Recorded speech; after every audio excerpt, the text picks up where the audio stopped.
ጠቅላይ ሚኒስትር አብይ አህመድ ከኤርትራ ጋር በተያያዘ ወታደራዊ ኮማንድ ፖስት ማቋቋማቸው ተሰማ። ኮማንድ ፖስቱ ሁለት ልዩ ተልኮዎች እንደተሰጡትም ታውቋል። ይህ በእንዲህ እንዳለ የኤርትራን መንግስት ለመጣል መቀመጫውን አፋር ያደረገው ቡድን አዲስ ወታደራዊ እንቅስቃሴ እያደረገ መሆኑ ተሰምቷል። የቡድኑ ሰሞነኛ እንቅስቃሴ ሻዕቢያን አስደንግጧልም ነው የተባለው። በዝርዝር የምትሰሙት መረጃችን ነው። ማዕከላዊ መንግስቱ እናጠፋቸዋለን ሲል እየዛተብን ነው በማለት ህወሓት ከሰሰ። በጦርነቱ ወቅት የነበረው ከበባ አሁንም ዳግም እየቀጠለ ነው ሲልም ከሷል። አንድ የትግራይ ከፍተኛ ጀነራል በበኩላቸው ሰላም እንዲመጣ ከተፈለገ ሲሉ አንድ ቅድመ ሁኔታ ለ4 ኪሎ አቅርበዋል። ታደምጡታላችሁ። የአሜሪካ ኤምባሲ አዲስ ማስጠንቀቂያ አውጥቷል። ማስጠንቀቂያው አዲስ አበባ በሚገኘው የኤምባሲው ገጽ በኩል የወጣ ሲሆን ትኩረትም ስቧል። ከሎሚ ዜና እነዚህና ሌሎች የተመራረጡ መረጃዎችን ይዘናል። እንደተለመደው ቪዲዮን ላይክ እና ሼር በማድረግ አብራችሁን እንድትቆዩ ግብዣችን ነው። ጠቅላይ ሚኒስትር አብይ አህመድ ከኤርትራ ጋር በተገናኘ ወታደራዊ ኮማንድ ፖስት ማቋቋማቸው ተሰማ። ኮማንድ ፖስቱ ሁለት ልዩ ተልኮዎችም እንደተሰጡት ታውቋል። ይህ በእንዲህ እንዳለ የኤርትራን መንግስት ለመጣል መቀመጫውን አፋር ያደረገው ቡድን አዲስ ወታደራዊ እንቅስቃሴ እያደረገ መሆኑም ተነግሯል። የቡድኑ ሰሞነኛ እንቅስቃሴም ሻዕቢያን አስደንግጧል። በኢትዮጵያና ኤርትራ መካከልም ውጥረቱ አይሏል። ወታደራዊ ፍጥጫዎችን በርክተዋል። ፊልድ ማርሻል ብርሃኑ ጁላ በዚህ ዓመት የውጭ ኃይሉን እጅ እንቆርጣለን ካሉ በኋላ ደግሞ ውጥረቱ እጅጉን ጨምሮ ታይቷል።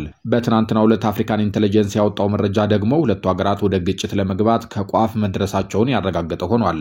መቀመጫውን ፈረንሳይ ያደረገው አፍሪካን ኢንተለጀንስ ምንጮቹን ዋቢ በማድረግ ባወጣው ዘገባ ጠቅላይ ሚኒስትር አብይ ከኤርትራ ጋር ያለውን ውጥረት በማስመልከት ወታደራዊ ኮማንድ ፖስት ማቋቋማቸውን ዘግቧል። የወታደራዊ ቡድኑ በሚስጥር የመደራጀት ዓላማ እጅግ አደገኛ እንደሆነም ተነግሯል። ቡድኑ ምን ስራዎችን እንደሚከውን ከአብይ ቀጥተኛ ትዕዛዝም ተሰጥቶታል የተባለው ከኤርትራ ፍጥጫ ጋር ተያይዞ የተቋቋመው ይህ ኮማንድ ፖስት የጸጥታ ኃይሎችን የማቀናጀት ሚና እንደተሰጠውም ታውቋል። በጉዳዩ ላይ አፍሪካን ኢንተለጀንስ ከምንጮቹ ያገኘውን መረጃም ይዞ ወጥቷል። በዘገባው መሰረት ኢትዮጵያ ወታደራዊ ኮማንድ ፖስት ማቋቋሟ ታውቋል። አፍሪካን ኢንተለጀንስ እንደዘገበው ከኤርትራ ጋር የተፈጠረው ውጥረትን ተከትሎ ኮማንድ ፖስቱ የአገሪቱን የጸጥታ ተቋማት የማቀናጀት ኃላፊነት ተሰጥቶታል። በኢትዮጵያው ጠቅላይ ሚኒስትርና የጦር ኃይሎች ጠቅላይ አዛዥ አብይ አህመድ አሊ የተቋቋመው ኮማንድ ፖስት የፌዴራል መከላከያና የፌዴራል ፖሊስን እንዲሁም የተወሰኑ የክልል የጸጥታ ኃይሎችን የማቀናጀት ተግባር ይከውናል። የኢትዮጵያ መከላከያ ሰራዊትን መልሶ የማደራጀትና የማዘመን ስራዎች መቀጠላቸውን የገለጸው አፍሪካን ኢንተለጀንስ ከኤርትራ ጋር የተፈጠረውን ውጥረት ጨምሮ በአገሪቱ ላይ ያጋጥማሉ ተብሎ ለሚሰጉ የጸጥታ ችግሮች ምላሽ ለመስጠት ከወዲሁ ኮማንድ ፖስቱ መቋቋሙን አብራርቷል። የኢትዮጵያ መንግስት ተቋቋመ ስለተባለው ኮማንድ ፖስት በይፋ የሰጠው መግለጫ የለም። ይህ በእንዲህ እንዳለ በአፋር ታዛ ስር ተጠልሎ ሻዕቢያን ለመጣል የሚንቀሳቀሰው የቀይ ባህር አፋር በኤርትራ ላይ አዳዲስ ወታደራዊ ውሳኔ ማሳለፉ ተነግሯል። በኢትዮጵያ መንግስት እንደሚደገፍ የሚነገርለት ይህ ታጣቂ ቡድን ኢሳያስን ለመጣል ዝግጅቱን ማጠናቀቁን ባሳወቀ አጭር ጊዜ ውስጥ ወታደራዊ ኦፕሬሽኖችን ማድረግ መጀመሩን ከስፍራው የወጡ መረጃዎች ጠቁመዋል። ይህም በኤርትራና ኢትዮጵያ መካከል የውክልና ጦርነት ለመጀመሩ ማሳያ ተደርጎ በብዙዎች ዘንድ እየተነሳ ነው። ማዕከላዊ መንግስቱ እናጠፋቸዋለን ሲል እየዛተብን ነው በማለት ህወሓት ከሰሰ። በጦርነቱ ወቅት የነበረው ከበባ አሁንም ዳግም እንደቀጠለ ነው ሲልም አክሏል።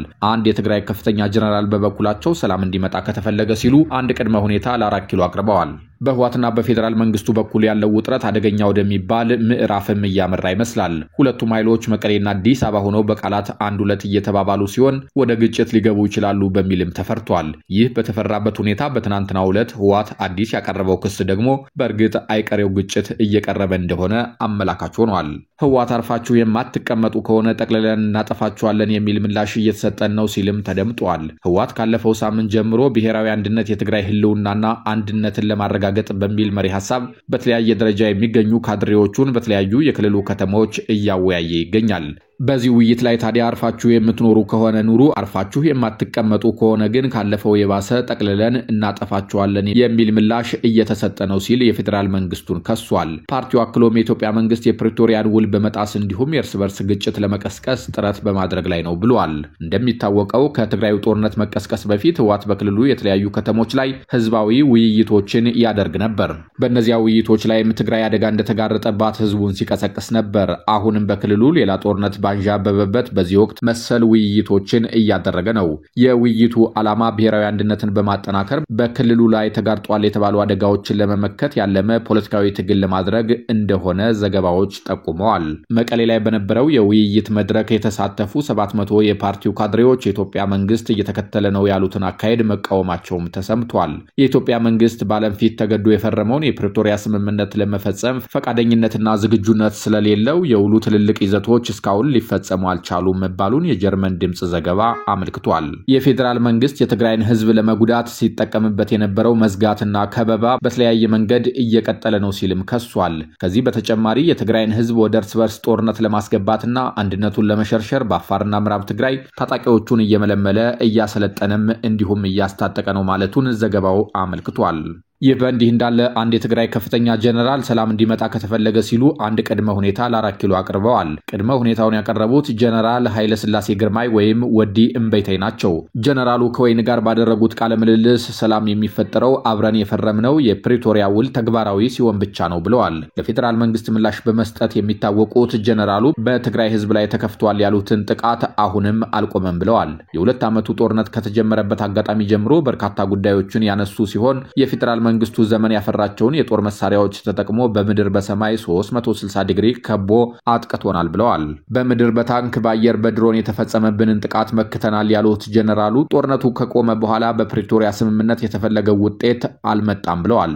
ጀነራሉ በቃለ መጠይቁ የፌዴራል መንግስቱ የፕሪቶሪያውን ስምምነት አክብሮ በእርሳቸው አገላለጽ የትግራይ ሉዓላዊነት እስካላከበረ ድረስ ሰላም አይኖርም ብለዋል። የአሜሪካ ኤምባሲ አዲስ ማስጠንቀቂያ ወጣ። ማስጠንቀቂያው አዲስ አበባ በሚገኘው የኤምባሲው ገጽ በኩል የወጣ ሲሆን ትኩረትም ስቧል። በአዲስ አበባ የሚገኘው የዩናይትድ ስቴትስ ኤምባሲ በአሜሪካ ዜጎች ላይ ሊደርስ በሚችል በግፍ የመታሰር ስጋት ላይ ያተኮረ ያልተለመደና ጠንከር ያለ ማስጠንቀቂያ በማህበራዊ ሚዲያ ገጹ ላይ አውጥቷል። ኤምባሲው የጉዞ ማስጠንቀቂያዎች ወሳኝ ናቸው በማለት ዜጎቹ የስቴት ዲፓርትመንትን የጉዞ ማሳሰቢያዎች በጥብቅ እንዲከተሉ አሳስበዋል። የኤምባሲው መልእክት ከዚህ ቀደም ከሚሰጡት አጠቃላይ የጸጥታ ማስጠንቀቂያዎችም የተለየ ነው። በተለይ በመንግስታት የሚፈጸም በግፍ የመታሰር አስፈጻሚ ትዕዛዝን መጥቀሱ ስጋቱ ከተራ ወንጀል ወይም ከሲቪል አለመረጋጋት የዘለለ መሆኑን ያመለክታል ሲሉ ለጉዳዩ ቅርብ የሆኑ ወገኖች ይተነትናሉ።